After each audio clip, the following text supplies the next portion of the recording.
Agora para os amigos do Facebook.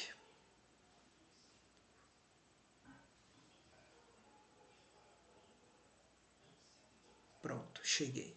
Então, para os amigos do Facebook, agora já sincronizado corretamente, a graça e a paz de Cristo Jesus, Pastor Edmário mais uma vez com vocês e começando assim mais uma live de quinta-feira.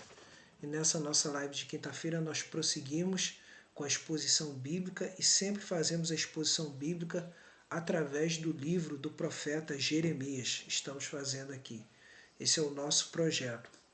Esperamos que talvez mais tarde, em tempo hábil, dentro das nossas ideias que pretendemos fazer, eu possa estar, além de estar falando aqui pelo Facebook, pelo Instagram e ainda enviando esses vídeos para o YouTube, no YouTube eu possa estar fazendo mais vídeos. E aí eu pretendo estar trabalhando com alguns tópicos, sejam eles de pregação ou sejam eles de apologética ou de ensino de doutrina reformada.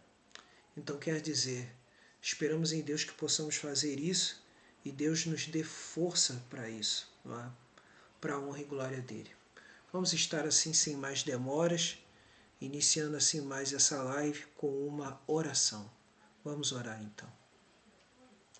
Nosso Deus e nosso amado Pai, ao confiar em Ti, ao receber Tua palavra, queremos acima de tudo sermos encontrados, Senhor, como servos fiéis na Tua volta. E pretendo assim, Senhor, para honrar-Te e glorificar-Te, sempre, Senhor, nunca me esquecer dos Teus benefícios.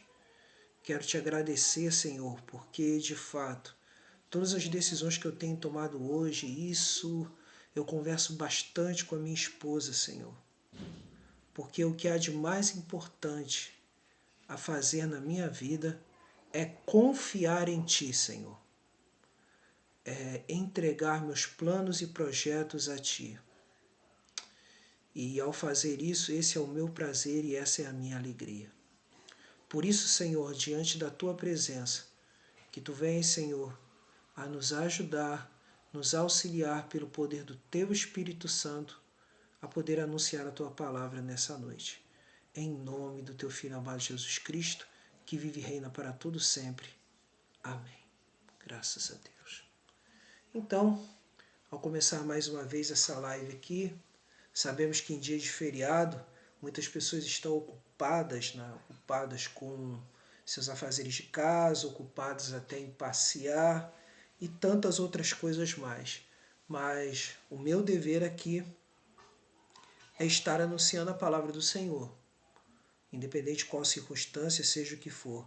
Muitas vezes já fiz várias lives aqui em que estava com muita dor de cabeça, estava até em situações de resfriado forte, gripe forte, mas me mantive até o fim, porque esse é o dever meu que coloquei, esse é o compromisso meu que eu coloquei diante do Senhor.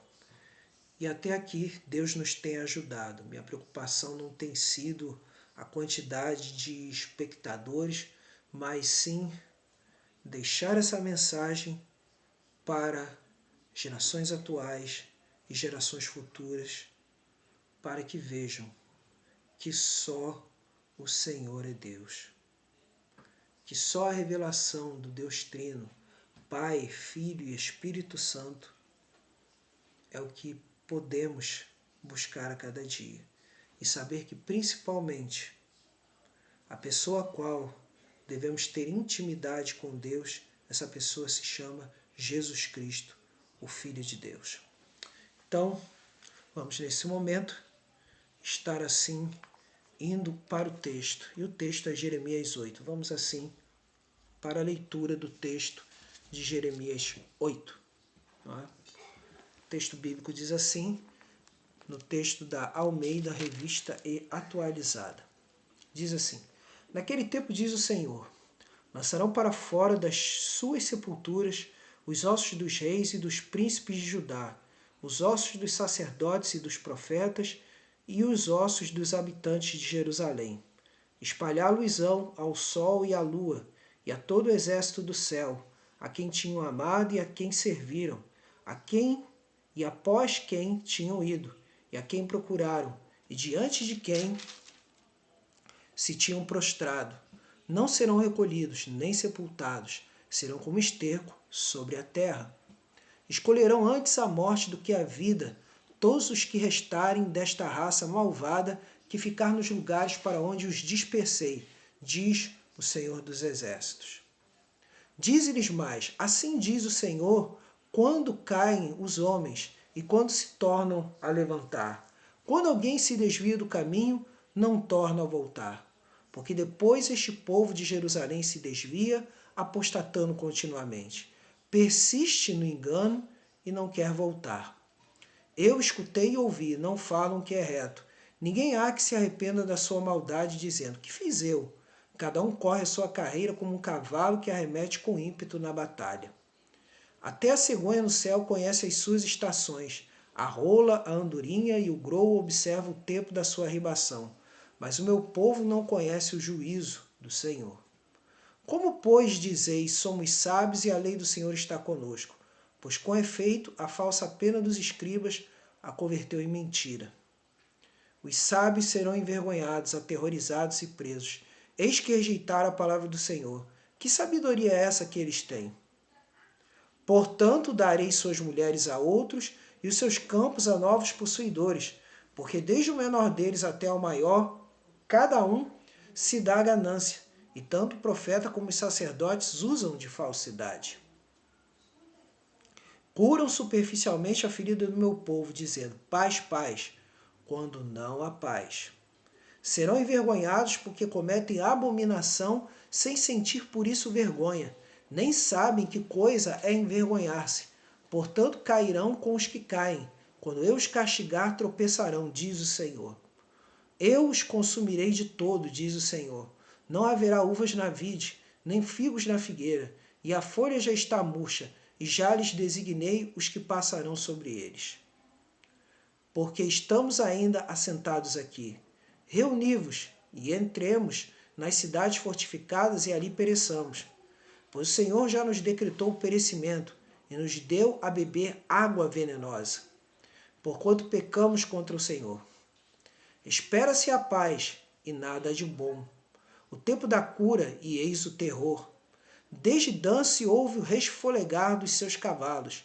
Toda a terra treme à voz dos rinchos dos seus garanhões. E vem e devora a terra e a sua abundância, a cidade e os que habitam nela. Porque eis que envio para entre vós serpentes áspides contra as quais não há encantamento, e vos morderão, diz o Senhor. Ó, se eu pudesse consolar-me na minha tristeza, o meu coração desfalece dentro de mim. Eis a voz do clamor da filha do meu povo, da terra muito remota. Não está o Senhor em Sião? Não está nela o seu rei? Por que me provocaram a ira com as suas imagens de escultura, com os ídolos dos estrangeiros? Passou a cega, findou o verão, e nós não estamos salvos. Estou quebrantado pela ferida do meu povo. Aí está. Estou de luto, o espanto se apoderou de mim. Acaso não há bálsamo em Gileade, ou não há lá médico?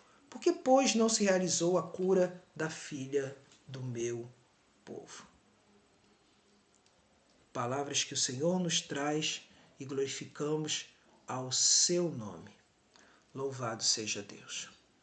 Então, nessa altura, o que nós podemos ver aqui nesse texto, ao observá-lo, é que o povo de Judá estava às portas para ser invadido pelos babilônios. Os babilônios iam invadir, iam arrasar tudo, iam destruir tudo. E Deus anunciando isso por quê? Porque os babilônios seriam um instrumento da ira e do castigo de Deus sobre todos eles. E essa ira e esse castigo demonstram o quanto o caminho de Deus é perfeito. o quanto o caminho de Deus é um caminho de reconciliação, é um caminho de cura, é um caminho de consolação, mas é um caminho que exige atitudes para que tomemos a cada dia e reconheçamos que somos dependentes completos de Deus. Então, esse é o ponto principal que estamos aqui trazendo nessa noite. Então, na nossa reflexão, na nossa meditação, na nossa exposição bíblica, podemos colocar o seguinte tema: o caminho de Deus é perfeito. O caminho de Deus é perfeito.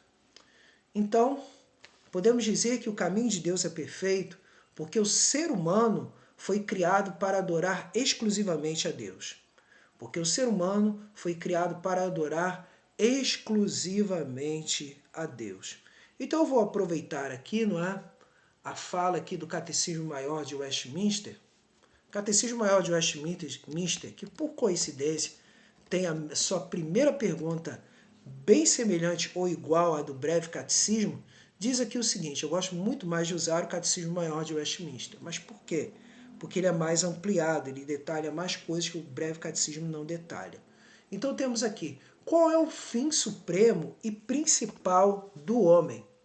Então nós podemos perceber o seguinte: a resposta é na verdade a mesma do Breve Catecismo, que diz assim: o fim supremo e principal do homem é glorificar a Deus e gozá-lo para sempre. E quando olhamos para o texto bíblico, o que Israel fez, ou o que o povo de Judá na época de Jeremias fez, e Jeremias foi levantado para alertar esse povo. Olha só o que esse povo fez. Naquele tempo, diz o Senhor, lançarão para fora das suas sepulturas os ossos dos reis e dos príncipes de Judá, os ossos dos sacerdotes e dos profetas e os ossos dos habitantes de Jerusalém. Quer dizer, os babilônios. Os babilônios, com certeza, se colocaram na posição de humilhá-los de uma tal forma, humilhar esse povo de uma tal forma, que essa humilhação se refletiu nisso, em revolver ossos, revolver cadáveres, mexer, né? Mexer em covas. Diz aqui: espalhar alusão ao sol, à lua e todo o exército do céu, a quem tinham amado, a quem serviram, e após quem tinham ido e a quem procuraram, e diante de quem se tinham prostrado. Não serão recolhidos nem sepultados, serão como esterco sobre a terra. Escolherão antes a morte do que a vida todos os que restarem desta raça malvada, que ficar nos lugares para onde os dispersei, diz o Senhor dos Exércitos. E aí vemos esse contraste, o contraste de um povo que se entregou à idolatria, de um povo que se entregou à adoração tanto dos deuses de Canaã, ou seja, os deuses fenícios, né, dentro da história secular, quanto aos deuses da Babilônia. Então aqui Deus está dizendo que não terão nem os cadáveres homenageados devidamente. E muitos desses cadáveres seriam tirados das sepulturas e tentaria-se achar algum eventual resquício de ouro, de prata, de pedras preciosas neles. Tamanho seria o saque, né? O roubo que os babilônios fariam ao invadir a terra. Então aqui, diz aqui no versículo 3, escolherão antes a morte do que ficarem vivos. Tamanha humilhação que esse povo chegou a passar. E aqui o grande alerta de Deus é justamente esse, de que a nossa vida tem que ter como centro buscar a vontade de Deus, buscar agradá-lo. Por isso que nós vemos em Romanos 11, versículo 36, Romanos 11, versículo 36, o apóstolo Paulo ele centraliza bastante o propósito da vida humana, que diz, porque dele, Deus, e por meio dele, Deus, e para ele, Deus, são todas as coisas. A ele, Deus, pois a glória eternamente. Amém. Então, o caminho de Deus é perfeito, porque o ser humano foi criado para adorar exclusivamente a Deus. Porque dele, por ele e para ele são todas as coisas. E aí podemos ver o propósito de Deus, nós vemos isso, em João capítulo 17, o Senhor Jesus nos apontando tudo isso, porque Ele quem nos faz ter intimidade com Deus, é o Senhor Jesus. Então, João 17, versículos 22 ao 24, vai dizer assim: Eu lhes tenho transmitido a glória que me tens dado, para que sejam um, como nós o somos. Eu neles e tu em mim, a fim de que sejam aperfeiçoados na unidade, para que o mundo conheça que tu me enviaste e os amaste, como também amaste a mim. Pai, a minha vontade é que onde eu estou estejam também comigo os que me deste, para que vejam a minha glória, que me conferiste, porque me amaste antes da fundação do mundo. Então quer dizer, um plano, um projeto de Deus de nossa salvação já antes da fundação do mundo. Antes da fundação do mundo, já estávamos no coração de Deus. Deus já tinha decretado isso, a nossa salvação, e decretado Cristo como nosso Salvador. Isso é maravilhoso. Então, por isso, o caminho de Deus é perfeito, por designar o ser humano a adorá-lo exclusivamente. Em segundo lugar, o caminho de Deus é perfeito porque a mensagem dele deve ser pregada corretamente. E aqui vamos chegar a um ponto muito importante, tá? Porque a mensagem dele deve ser pregada corretamente. Voltemos a Jeremias, capítulo 8, versículos 4 ao 13, que vai dizer assim: Disse-lhes mais: Assim diz o Senhor, quando caem os homens, não se tornam a levantar? Quando alguém se desvia do caminho, não torna a voltar? Olha aí o ponto aí. Caminho, essa é a chave. Porque, pois, este povo de Jerusalém se desvia, apostatando continuamente. Persiste no engano e não quer voltar. A dureza do coração, não é? Que a gente percebe. E aí vem, e escutei e ouvi, não falam o que é reto. Olha aí a questão da pregação. Ninguém há que se arrependa da sua maldade, dizendo, que fiz eu? Cada um corre à sua maneira como um cavalo que arremete com ímpeto na batalha. Até a cegonha no céu conhece as suas estações. A rola, a andorinha e o grou. Olha aí, as aves, né? Observa o tempo da sua ribação, mas o meu povo não conhece o juízo do Senhor. Falando aqui ao povo de Judá, que não reconheceu que se vindo o pecado, Deus julgaria, Deus castigaria. Né? E aí vem, como pois dizeis somos sábios e a lei do Senhor está conosco?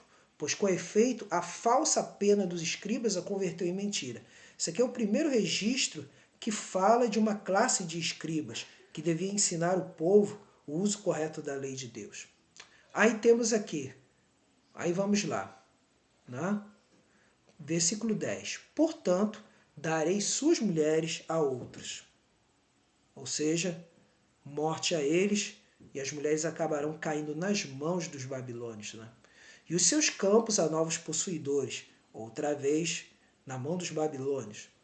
Porque desde o menor deles até o maior, cada um se dá a ganância. Ou seja, riquezas, né? No lugar de um serviço correto a Deus, de uma adoração certa a Deus, não é? E tanto o profeta como o sacerdote usam de falsidade. Olha aí. E aí temos, curam superficialmente a ferida do meu povo, dizendo paz, paz, quando não há paz. Quer dizer, uma mensagem que visa agradar aos homens, ao invés de ser uma mensagem correta enviada da parte de Deus. Serão envergonhados porque cometem abominação, ou seja, conhecem a palavra de Deus, não é? Mas aí continua o texto, cometem abominação sem sentir por isso vergonha. Nem sabem que coisa é envergonhar-se. Portanto, cairão com os que caem. Quando eu os castigar, tropeçarão, diz o Senhor. Então, a dureza do coração, cometer abominação, idolatria, não é? Adoração a falsos deuses, práticas ligadas a essa adoração. E aí temos, eu os consumirei de todo, diz o Senhor. Não haverá uvas na vide, quer dizer, sobrevivência não há, né? Nem figos na figueira. E a folha já está murcha. E já lhes designei os que passarão sobre eles. Porque eu volto a bater numa tecla de que eles não acreditavam de que o responsável por uma boa colheita seria o próprio Deus. Eles acreditavam que os deuses de Canaã e os deuses da Babilônia é que seriam os deuses que estavam dando a eles prosperidade econômica, prosperidade financeira, prosperidade material. Mas Deus se levanta e diz que eu sou o dono de todas as coisas. E a grande questão justamente é essa. Muitas pessoas reclamam, por exemplo, de um culto em que só há a exposição da palavra de Deus, em que não há misticismos, em que não há campanhas, em que não há votos, em que não há tremedeira e etc, etc, etc. Mas os cultos a Baal e os cultos a Astarte e tantos outros deuses e deusas desses povos eram cultos muito emocionantes. Você pode ter certeza disso. Eram cultos muito emocionantes, não eram cultos parados. Não eram. Eram cultos frenéticos, como posso dizer assim. Cheios de danças, cheios de movimentação. Mas não adoravam o verdadeiro Deus. Deus, quando ele nos chama a oferecer um culto a Ele, é um culto em que haja ordem e decência. Culto em que tudo seja centralizado naquilo que Deus quer para nós. E principalmente o pregador, e aí que está o contraste daqueles, principalmente no versículo 8, quando diz: somos sábios e a lei do Senhor está conosco, pois com efeito a falsa pena dos escribas a converteu em mentira. Quer dizer, hoje quantas falsas pregações existem em que se apresenta um Jesus domesticado, em que se apresenta um Jesus que só traz prosperidade, em que se apresenta um Jesus que só é acolhedor, mas nunca mostra um Jesus corregedor. Um Jesus justo juiz, um Jesus, não é? Que é aquele que faz a cirurgia para arrancar as doenças relacionadas ao pecado. Muitos só querem saber de mensagens de ajuda, né? Mensagens que não levam a arrependimento e quebrantamento, a abandono de pecado. E aí a gente olha para as Escrituras, principalmente acerca de questões relacionadas a princípios de culto. E aí o que temos aqui? Posso pegar aqui um exemplo na primeira epístola de Paulo aos Coríntios, capítulo 14. Primeira epístola de Paulo aos Coríntios, no capítulo 14, vai dizer o seguinte, né? Diz aqui, ó.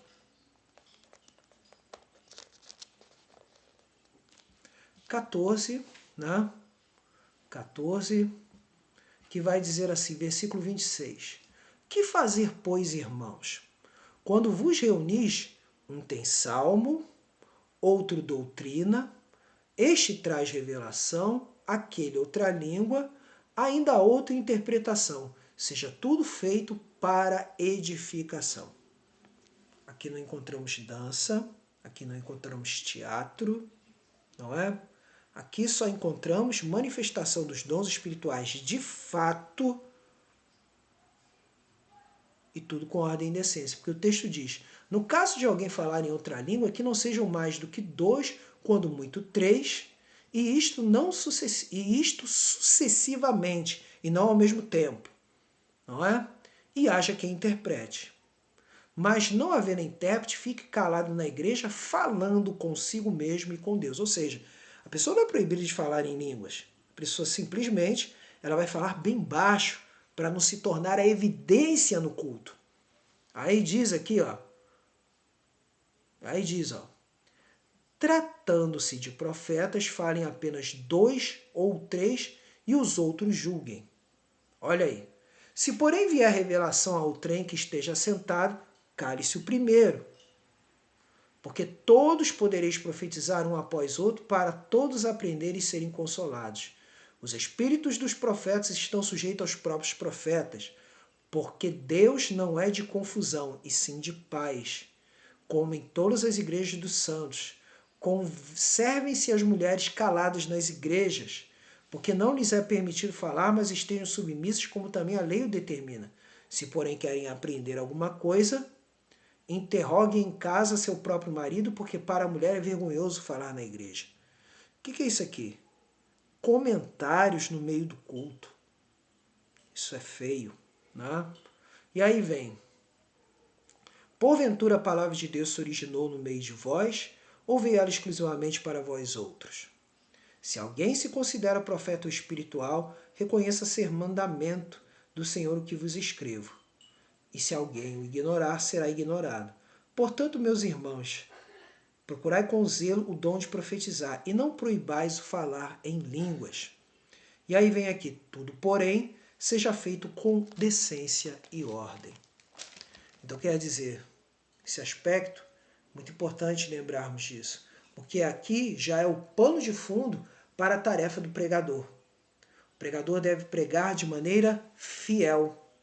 O pregador deve pregar de maneira que haja edificação. E aí, vou usar mais uma vez, hoje eu vou aproveitar bastante o Catecismo Maior de Westminster, vou utilizá-lo bastante hoje, né? Porque foi nessa base que fui educado, né? Então, o Catecismo Maior de Westminster ele vai dizer o seguinte, né? Numa pergunta muito interessante acerca da pregação. O que deve fazer o pregador, não é? Então, o pregador, na pergunta de número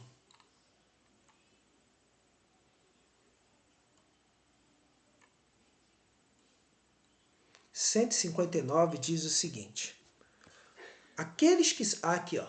Como a palavra de Deus deve ser pregada por aqueles que para isto são chamados. E aí o texto diz o seguinte: aqueles que são chamados a trabalhar no ministério da palavra devem pregar a sã doutrina diligentemente, em tempo e fora de tempo, claramente, não em palavras persuasivas de humana sabedoria, mas em demonstração do Espírito e poder, fielmente, tornando conhecido todo o conselho de Deus, sabiamente adaptando-se às necessidades e às capacidades dos ouvintes, zelosamente com amor fervoroso para com Deus e para com as almas de seu povo, sinceramente tendo por alvo a glória de Deus e procurando converter, edificar e salvar almas. Então o que fecha é isso. Qual o objetivo? Converter, edificar e salvar almas. É o objetivo do pregador: converter, edificar e salvar almas. E aí, nesse sentido, digo para você que está aí olhando, ouvindo essa mensagem, digo para você o seguinte: no meu coração, eu desejo dividir o meu coração contigo, entregar aquilo que eu estou sentindo agora, que é o quê? Trazer Cristo para a sua vida. Arrependa-se de qualquer pecado. Confesse a Cristo como seu Senhor, como o seu Salvador. Salvação só vem através disso. Você só pode herdar o reino dos céus, o reino de Deus, se você se arrepender dos seus pecados e confessar a Cristo como seu Senhor e Salvador. Recebê-lo no seu coração como seu Senhor e Salvador. Porque Ele é o caminho, a verdade e a vida. Ninguém vai ao Pai se não for por Ele. Como está em João 14, 16. É muito importante isso. João 14. Vou até tirar essa dúvida aqui, né?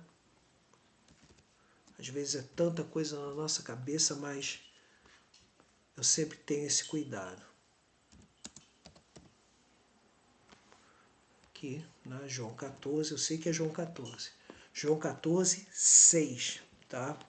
João 14, 6. Eu sou o caminho, a verdade e a vida. Ninguém vem ao Pai se não for por mim.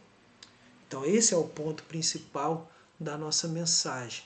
O ponto principal dela sempre é esse. A mensagem de qualquer cristão deve ser essa: Jesus é o caminho, a verdade e a vida. Ninguém vem ao Pai se não for até Ele. O único meio de intimidade é Ele. Por isso que o pregador, por ele ser fiel à mensagem, ele deve seguir essa orientação que está em Lucas 12, versículo 42. Lucas 12, versículo 42, que diz o seguinte: Disse o Senhor: Quem é, pois, o mordomo fiel e prudente, a quem o Senhor confiará os seus conservos para dar-lhes o sustento a seu tempo? Então isso é fidelidade com a pregação da palavra de Deus. Porque todo pregador, ele na realidade é um mordomo das coisas de Deus, ou seja, um administrador. E aí diz, versículo 43, Bem-aventurado aquele servo a quem seu Senhor, quando vier, achar fazendo assim. E outra, João 7, versículo 18. João 7, versículo 18. Que diz assim: Quem fala por si mesmo está procurando a sua própria glória. Mas o que procura a glória de quem o enviou, esse é verdadeiro, e nele não há injustiça. Então o que nós procuramos é a glória de Deus. O que nós procuramos é que Cristo apareça e nós venhamos a diminuir. Cristo apareça e venhamos a diminuir. Isso é o mais importante de tudo na nossa pregação. Então, nossa pregação deve ser uma pregação fiel. E uma coisa muito importante que eu sempre falo é a seguinte: na tarefa pastoral, o pastor, ele não só zela quanto à questão da moralidade na igreja, mas ele zela também quanto ao ensino correto da palavra de Deus, quanto ao ensino correto das verdades acerca de Deus.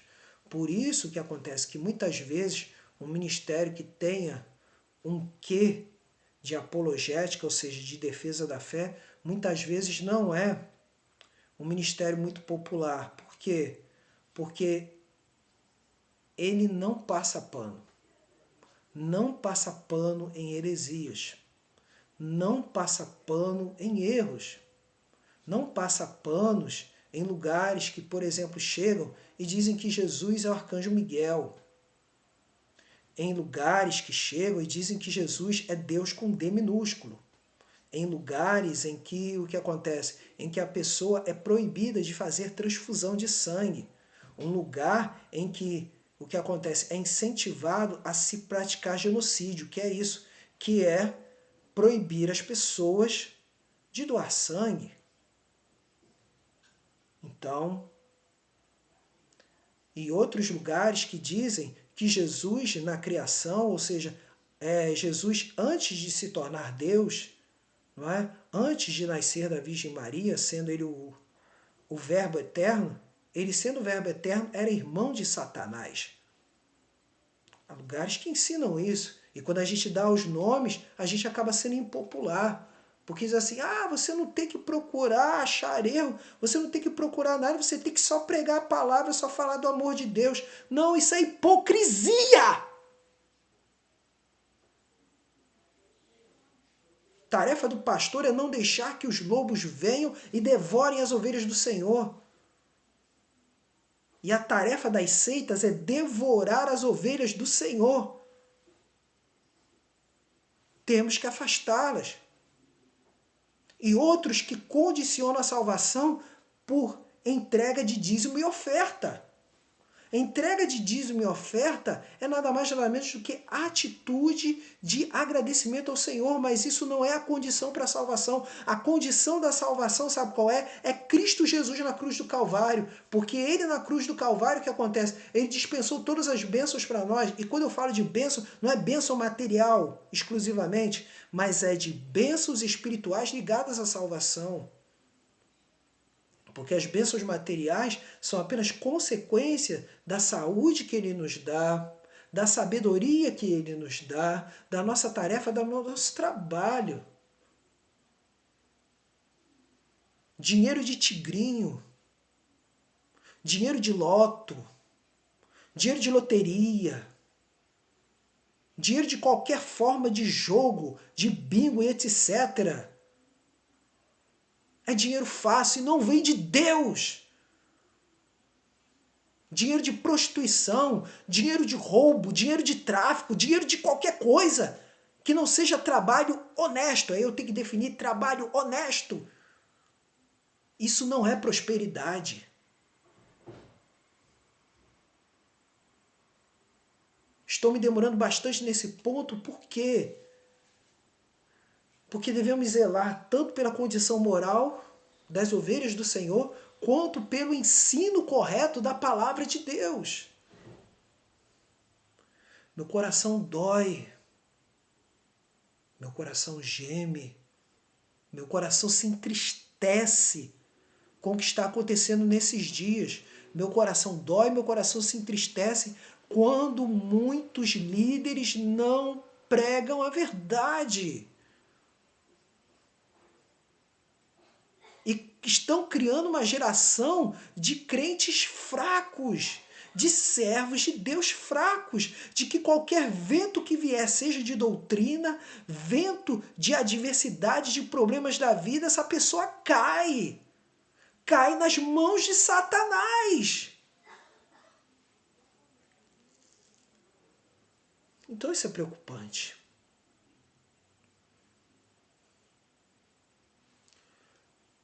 Meu coração geme, meu coração dói. Mas a minha tarefa aqui é como a de Jeremias.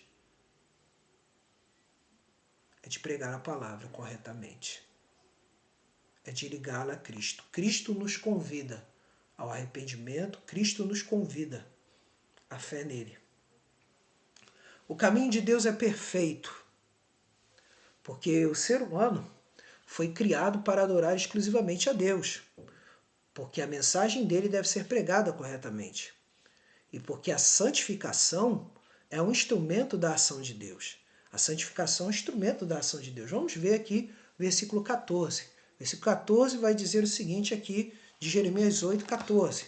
Jeremias 8,14 vai dizer o seguinte: porque estamos ainda assentados aqui, reuni-vos e entremos nas cidades fortificadas e ali pereçamos, pois o Senhor já nos decretou o perecimento e nos deu a beber água venenosa, porquanto pecamos contra o Senhor. Espera-se a paz, e nada há de bom. O tempo da cura, e eis o terror. Desde Dan se ouve o resfolegar dos seus cavalos. Toda a terra treme à voz dos rinços dos seus garanhões. E vêm e devoram a terra e a sua abundância, a cidade e os que habitam nela. Porque eis que envio para entre vós serpentes, áspides contra as quais não há encantamento, e vos morderão, diz o Senhor.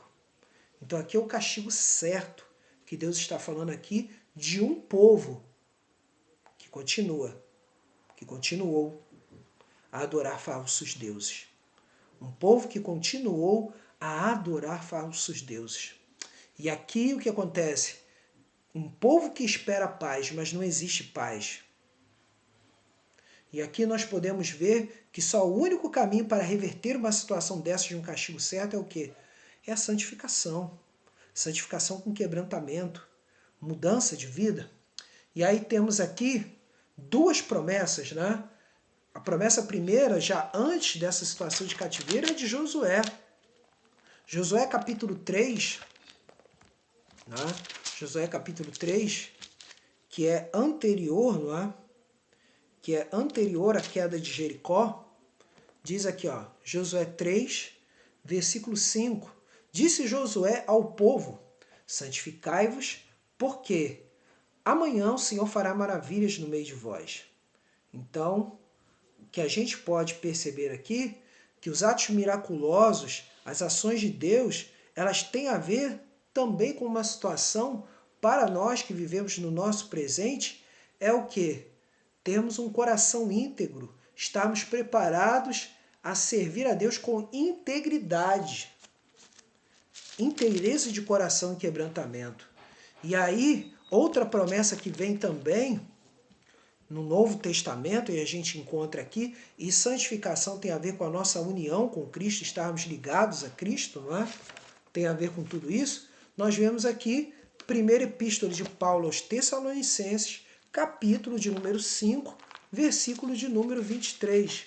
Primeira epístola dos Tessalonicenses, capítulo 5, versículo de número 23, que diz o seguinte: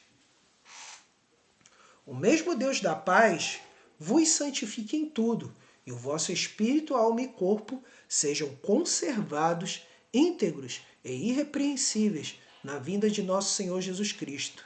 Fiel que vos chama, o qual também o fará. Versículo 24, versículos 23 e 24. Quer dizer, a profundidade que nós podemos ver aqui. Então aqui, né, vou até usar aqui a instrução aqui da Bíblia da Herança Reformada, né, que diz o seguinte: espírito, alma e corpo, a constituição total do homem. Né? É uma forma de falar na qual se deve considerar que se tem em vista toda a faculdade e todo aspecto do ser humano. Alma e espírito são elementos, né? Mas o que a gente pode se ver é o seguinte, é que todos eles fazem parte do próprio ser humano. Então, nesse ponto, Deus no final levará todos os seus santos a um estado de perfeita santidade. Quer dizer, Deus atuando em nossa alma, entendimento, vontade e emoções. Deus atuando no nosso espírito, consciência, intuição, né? Consciência, intuição e comunhão. Essa comunhão que eu falo é a questão da comunhão com Deus. Então, esses pontos são os pontos em que nos levam a pensar, principalmente com a questão da nossa vida com Deus dia a dia. Da nossa vida com Deus dia a dia, a gente pode pensar sobre várias coisas. E aí, nesse sentido, né, eu vou aproveitar aqui hoje, eu não estou com pressa de terminar essa live, né, mas sim de trabalhar com alguns aspectos de algumas coisas muito importantes, né, que tem a ver com a nossa vida com Deus. Então aqui eu vou trazer alguns ensinos. E esses ensinos eu trago da Confissão de Fé Batista de 1689, falando sobre a santificação. Qual é o ensino da santificação? E aí eu vou estar trazendo aqui agora esse ensino, né? Não vai ser um ensino tão aprofundado, mas vai ser o suficiente para a nossa edificação nessa noite. Então, podemos ver aqui sobre a santificação. Santificação é o seguinte. Nós estou chegando aqui no capítulo 13, né, da Confissão de Fé Batista de 1689. Aqui está. Aí diz aqui: os que estão unidos a Cristo têm sido chamados eficazmente e regenerados, ou seja, têm sido chamados pela palavra no poder do Espírito Santo e regenerados, ou seja, nascidos de novo. Possuem agora um novo coração e um novo espírito, criados nele por mérito da morte e da ressurreição de Cristo. E por esse mérito são mais e mais santificados individualmente, pela atuação da palavra e do Espírito de Cristo neles habitando. O domínio de tudo que é pecado sobre eles é destruído. Nas suas várias concupiscências, ou seja, desejos, né, vão sendo sempre mais enfraquecidas e mortificadas, ou seja, morrem para o mundo e vivem para Deus. Os crentes mais e mais são vivificados e fortalecidos, e todas as graças salvadoras. Quais são essas graças? A justificação, tendo toda a dívida de selo, toda a nossa condenação retirada, a adoção como filhos de Deus e a própria santificação e tantas outras bênçãos, né? Para praticarem toda a verdadeira santidade, sem a qual ninguém verá o Senhor. E aí nós temos aqui o versículo, Atos 20, versículo 32. Agora, pois, encomendo-vos ao Senhor e à palavra de sua graça, que tem poder para vos edificar e dar herança entre todos os que são santificados. E aí temos um outro versículo que é muito importante, que diz assim, Romanos 6,14, porque o pecado não terá domínio sobre vós, pois não estáis debaixo da lei, e sim da graça. Quer dizer, a santificação na aliança da graça, a santificação na nova aliança, é uma bênção até maior do que na época da aliança mosaica. Olha só. E principalmente com relação ao pacto das obras em si, né? Que nós temos o pacto das obras e temos a aliança mosaica, que é uma republicação desse pacto, não é? E aí temos aí, continuando aqui, segundo ensino, a santificação abrange o homem todo, ainda que imperfeita quanto nesta vida, porque nessa vida a gente não consegue ser santificado perfeitamente. Em toda parte ainda permanecem alguns resíduos de corrupção, dos quais provém uma guerra irreconciliável, a carne militando contra o espírito e o espírito militando sobre a carne. E aí temos aqui, ó, Romanos 7, versículo 18 e 23. Porque eu sei que em mim, isto é, na minha carne não habita bem nenhum, pois o querer o bem está em mim, não porém o efetuá-lo. E aí versículo 23. Mas vejo meus membros outra lei, que guerreando contra a lei da minha mente, me faz prisioneiro da lei do pecado que está nos meus ombros. E aqui, mais outro ensino. Nesta guerra, embora a corrupção remanescente possa muito prevalecer, por algum tempo, o contínuo suprimento da força pelo Espírito de Cristo santificador faz com que a parte regenerada afinal vença, ou seja, a parte que nasceu de novo vença. E desse modo os santos cresçam em graça, aperfeiçoando a sua santidade no temor de Deus e esforçando-se por viver uma vida piedosa em obediência evangélica, olha só que maravilha, a todos os mandamentos que Cristo, como cabeça e rei, lhes prescreveu em sua palavra. Então aí está, o poder do Espírito Santo e o poder da graça fazendo-nos crescer a cada dia. E aí temos, né? Temos aqui então, Romanos 6,14, porque o pecado não terá domínio sobre vós, pois não estáis debaixo da lei sim da graça. E aí podemos ver aqui, ó, tendo, pois, ó amados, tais promessas, purifiquemo-nos de toda impureza, tanto da carne como do espírito, aperfeiçoando a nossa santidade no temor de Deus. Então aí está. Então temos essa plena certeza da parte de Deus sobre a santificação. Então a santificação é um ato de Deus. E aí depois ele nos dá força para caminhar. E ainda que essa santificação seja imperfeita, nós aguardamos no Senhor que em tudo feito, em toda a nossa carreira tendo sido passada, ele nos aperfeiçoará no final. Ou seja, ele não nos deixa abandonados nessa vida. E temos que glorificar ao nome dele em todo o tempo. Então é isso que nós devemos levar em consideração. Então o caminho de Deus é perfeito, porque o ser humano foi criado para adorar exclusivamente a Deus. O caminho de Deus é perfeito, porque a mensagem dele deve ser pregada corretamente. O caminho de Deus é perfeito, porque a santificação é um instrumento da ação de Deus. E aqui temos, quarto, o caminho de Deus é perfeito, porque o governo de Deus é a certeza de cura e consolação. O caminho de Deus é perfeito, porque o governo de Deus é a certeza de cura e consolação. E aí vamos aqui. Jeremias 8, versículo 18 em diante. Ó, se eu pudesse consolar-me na minha tristeza, o meu coração desfalece dentro de mim. Aí entra Jeremias, sabendo que tinha que trazer uma mensagem dura, ele prossegue mesmo assim nessa caminhada. E ele diz, eis a voz do clamor da filha do meu povo, de terra muito remota. Não está o Senhor em Sião, não está nela o seu rei, por que me provocaram a ira com as suas imagens de escultura, com os ídolos dos estrangeiros? Passou a cega, findou o verão, e nós não estamos salvos. Estou quebrantado pela ferida da filha do meu povo, estou de luto, o quanto se apoderou de mim. Acaso não há bálsamo em Gileade?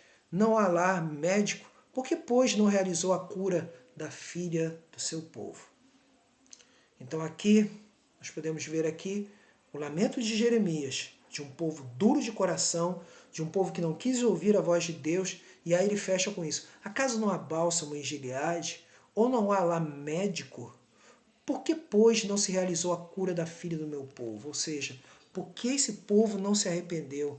Por que esse povo não se voltou ao Senhor? Porque quando olhamos para a aliança da graça, nós verificamos o seguinte, na aliança da graça, na nova aliança, Jesus Cristo ele é o fiador, Jesus Cristo é o garantidor de que ela se cumpra. E Jesus Cristo, ele diz o seguinte, que ele não vem para perfeitos, ele não vem para pessoas perfeitas. Não, Jesus Cristo não vem para pessoas perfeitas, ele não vem. Marcos 2, versículo 12 vai dizer isso de uma maneira muito clara. Evangelho segundo Marcos, capítulo 2, versículo 12 vai dizer o seguinte, Marcos 2, versículo 12, diz assim a palavra do Senhor. Então, Marcos 2,12 vai dizer o seguinte. Não, desculpem. Versículo aqui correto, né? Não é esse, né?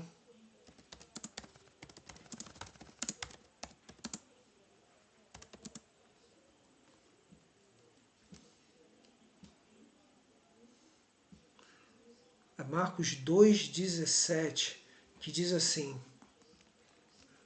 tendo ouvido Jesus isso, disse-lhes, né? Respondeu-lhes, os sãos não precisam de médico, olha aí, e sim os doentes. Olha aí, não vim chamar justos, e sim pecadores. Então tudo começa por aí. Começa com o quê? Com o rei. Quem é o rei? Jesus. É o dono de todas as coisas, é o Senhor de todas as coisas. Ele é o rei, ele é o dono de todas as coisas. Ele não veio para pessoas perfeitas, tá? Ele não veio. Porque por mais que não tenhamos na nossa vida passado por um cabaré, passado por um prostíbulo, passado por uma feitiçaria, passado por um roubo, um assalto, um assassinato, seja lá o que for, isso não me torna menos pecador do que outro que tenha cometido tudo isso. Do que outro que tinha vivido no adultério, na prostituição, na idolatria, na feitiçaria, nas drogas. Todos nós somos pecadores e necessitamos de um Salvador. E isso é tão evidente que o Senhor Jesus ele chega e diz o seguinte: onde está o pecado? O pecado começa aqui. Da onde vem toda a sujeira? Provém de quê? Do coração. Por mais que não tenhamos feito nada externamente, tudo começa na mente e coração. Por mais que a pessoa não tenha feito nada dessas coisas assim, que escandalizam, mas todas elas precisam passar por arrependimento e fé no Salvador. Então devemos lembrar disso. Nós temos que nos colocar sempre como os principais pecadores necessitados da graça de Cristo. Quem somos nós? Não somos maiores do que ninguém. Não somos maiores do que qualquer pecador que exista. Não somos. Não somos mesmo. Então, por isso, devemos submeter, sim, ao reinado de Deus. E quando submetemos ao reinado de Deus, aí há o quê? O consolo, a ação do Salvador, a ação de Cristo Jesus, que é o médico dos médicos, o Senhor dos senhores. Ele é, acima de tudo, acima de todos. Mateus 5, versículo 4, diz o seguinte: bem-aventurados os que choram, porque serão consolados. Bem-aventurados os que choram, porque serão consolados. Por quê? Aí a gente vê aqui Jeremias falando: ó, se eu pudesse consolar-me na minha tristeza.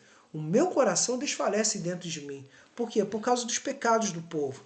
E aí Deus nos consola no meio de tudo isso. No meio de que quando nós topamos com a santidade de Deus, quando topamos com essa santidade, nós verificamos que nós não somos nada e precisamos de Deus. Mas esse Deus chega até nós e nos traz a cura, nos traz a redenção, nos traz a transformação da nossa vida, a nossa mudança de vida que tanto nós precisamos. Bastamos apenas confiar, quebrantar o nosso coração diante dele. Olhamos assim dessa forma: bem-aventurados os que choram, porque serão consolados. Eu não vim para os sãos, eu vim para os doentes, para que haja neles arrependimento. E esse grande rei vem justamente para nos resgatar de todo pecado. Jesus está voltando. Apocalipse versículo 19, quer dizer, capítulo 19, Apocalipse capítulo 19 vai dizer uma coisa maravilhosa, que diz assim, 19, versículo 11, vi o céu aberto e eis um cavalo branco, o seu cavaleiro se chama Fiel e Verdadeiro, e julga e peleja com justiça. E aí o que diz? Os seus olhos são chama de fogo, na sua cabeça há muitos diademas, tem um nome escrito que ninguém conhece, senão ele mesmo. Está vestido com um manto tinto de sangue, e o seu nome se chama o Verbo de Deus. Seguiam-no os exércitos que há no céu, montando cavalos brancos com vestiduras de linho finíssimo, branco e puro. Sai da sua boca uma espada afiada, para com ela ferir as nações, e ele mesmo as regerá com cetro de ferro, e pessoalmente pôs o lagar do vinho do furor da ira do Deus Todo-Poderoso. Tem no seu manto e na sua coxa um nome escrito, Rei dos Reis e Senhor dos Senhores. Confiemos no Senhor dos Senhores, toda a verdade, porque precisamos dele, porque o caminho de Deus é perfeito, porque o Senhor, porque o ser humano foi criado para adorar exclusivamente a Deus. Vamos adorar a Deus, fomos criados para isso. Porque a mensagem dele deve ser pregada corretamente. Devemos pregar o Evangelho em sua inteireza. Em terceiro lugar, porque a santificação é um instrumento da ação de Deus. Deus, conforme vai nos santificando, vamos cada vez mais ter intimidade e vemos a ação e o poder de Deus. E em quarto, o caminho de Deus é perfeito porque o governo de Deus é a certeza de cura e consolação. A cura de Deus é certa e perfeita porque Ele é o Rei dos Reis e Senhor dos Senhores. E está nele toda a plenitude da divindade. Ele é pleno. Vamos orar ao Senhor. E aqui há uma lista grande nesse caderno aqui. Esse é o meu caderno de oração aqui. E nesse caderno de oração há muitos pedidos, há muitas pessoas pelas quais tenho orado, mas especificamente as nossas orações é para que cada um da parte de Deus seja fortalecido na presença de Deus, no poder do Espírito Santo, e cada um seja visitado por Deus, necessitando uma cura, necessitando de algo. Deus é poderoso para realizar. E aqui eu vou estar mencionando os irmãos da Terceira Presbiteriana de Nilópolis, que são o irmão Jerônimo e a irmã Lia, o presbítero Joel, sua irmã Adelaide, sua esposa, o presbítero Elise, sua esposa Marlene, o presbítero José Luiz, sua esposa Maria Eliane, o evangelista Edson, a irmã Georgina, a irmã Deise e o pastor Paulo César, seu companheiro, o Luciano, sobrinho do Jerônimo, nosso irmão Jerônimo, o João Vicente, o Ronaldo, o Biratã, o Vanderlei, a Valdelice, o William, o Júlio, a Laudi, o Valdir, Dante, Valdemir, o presbítero Francisco e sua esposa Deise, o nosso irmão Rui Siqueira e a irmã Clébia, o irmão Robson, a irmã Jacira, seus filhos Peterson e Ian, o nosso irmão Iranilson, a irmã Edileia e seu filho também, junto com a Maria Beatriz, o pastor Alain e sua família. E aqui eu coloco alguns irmãos da IEMA, né? A irmã Giselda, o irmão Walter, a irmã Sônia, né? O irmão Ailton, a irmã Lisonete, o Paulo César de Stefani e sua família, a irmã Marisa Moraes e sua família, o presbítero Alexander e sua família, tá? O casal Márcio e Tatiana. Coloco aqui os irmãos Valdeni, Sandra, Júnior, Larissa, seu esposo, o Jonathan, seu esposo, né? Seu filho Ezequiel, a irmã Aline, junto com a sua parentela Esther, né? E seu esposo Maico, a irmã Karine e seus filhos, a irmã Beth Mário, e especialmente os irmãos Marcelo e Simone também, o presbítero Edson, né? Edson Santos e sua esposa Ivane e filhos, a irmã Lidiane, junto com seu esposo Fábio, Samara e Samuel, seus filhos, o pastor Júlio, né? Com a diaconisa Mônica, o Samuel e a irmã dela, Priscila. E aos demais da IEMA, assim, que já nos conhecem e sabem que temos orado por eles constantemente. E por último, aqui os irmãos da Congregação Batista, né? Que aqui eu coloco o pastor André Pires, né? Pastor André Pires e família, né? A irmã Lore, a irmã Lênia esposa do nosso irmão diácono Paulo, né, Roberto, a irmã Sheila Gomes, a irmã Neide da Silva, o irmão Josué da Silva, a irmã Larissa da Silva, o seu esposo, o diácono Carlos Marcos, né? O Wallace Henrique, esposo da Larissa, o nosso irmão Adelson, o nosso irmão Aurelino, e o Wallace Barros, a nossa irmã Marília, o evangelista Paulo Pires, né? Pai do nosso amigo pastor André, e o pastor Júlio, responsável pela juventude da congregação batista. Tá? Só menciono somente isso. Os demais estão aqui no nosso caderno e vamos estar orando para encerrar nosso trabalho dessa noite. Nosso Deus e nosso amado Pai, diante da Tua presença, queremos agradecer a Ti, queremos agradecer a Tua graça operando nas nossas vidas. Visita os Teus servos, Senhor. Principalmente a minha oração é de que eles sejam revestidos de Ti, Senhor. Sejam revestidos, Senhor, da armadura de Deus. Sejam revestidos, Senhor, a cada dia, que amadureçam produzindo fruto do Espírito. Contra, Senhor, ó Deus, a acusação da lei, contra as acusações do inimigo de nossas almas.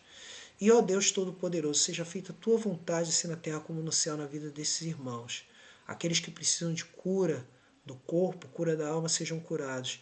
Aqueles que precisam ser santificados, mais e mais sejam, Senhor, através da cura da alma. Que eles, Senhor, também, ó Pai, recebam o Teu livramento, recebam portas abertas de emprego, de trabalho, de negócio. Que eles, Senhor, recebam, ó Pai, em nome de Jesus, vitórias na justiça. Todas as necessidades deles sejam supridas. Mas o mais importante de tudo, Senhor, aqueles que precisam de libertação no meio de seus familiares, aqueles que precisam, ó Deus, em nome de Jesus, de conversão, de uma nova vida em Ti, opera, Senhor, que o Teu Espírito Santo possa convencer-os do pecado, da justiça e do juízo, para a honra e glória do Teu santo nome, sejam verdadeiramente resgatados. E, ó Deus, quero Te agradecer pela vida da minha família, opera a Tua graça e a Tua vontade, Senhor, na vida de minha esposa e de toda a sua parentela, na vida da minha parte, Senhor, de toda a minha parentela. Faz a Tua obra, Senhor. E, ó Deus, da minha parte, não a mim, Senhor, não a mim, mas ao Teu nome dai glória, por amor da Tua misericórdia e da Tua fidelidade, desde agora e para sempre, em nome de Jesus. Amém. Recebam a bênção, aquele que estiver ao meu alcance. E semana que vem, Jeremias capítulo 9. Tá? Essa live estará gravada no YouTube, para a honra e glória do nosso Deus. Se tiver oportunidade de ver outros vídeos, há alguns outros vídeos lá nesse mesmo canal, veja-os, curta e compartilhe-os. Tá bom? Se essa mensagem tocou no seu coração, confie em Deus e Deus te abençoe grandemente. Receba a bênção. E que a graça de nosso Senhor e Salvador Jesus Cristo, o amor de Deus, o nosso Pai, a comunhão, a consolação, o poder e a virtude do Espírito Santo sejam sobre todos vós e sobre todo o povo de Deus espalhado pela face da terra. E assim digamos todos juntos. Amém. Graças a Deus. Então, encerro aqui no Instagram. Tá? Compartilhar. Agora, fim no Facebook.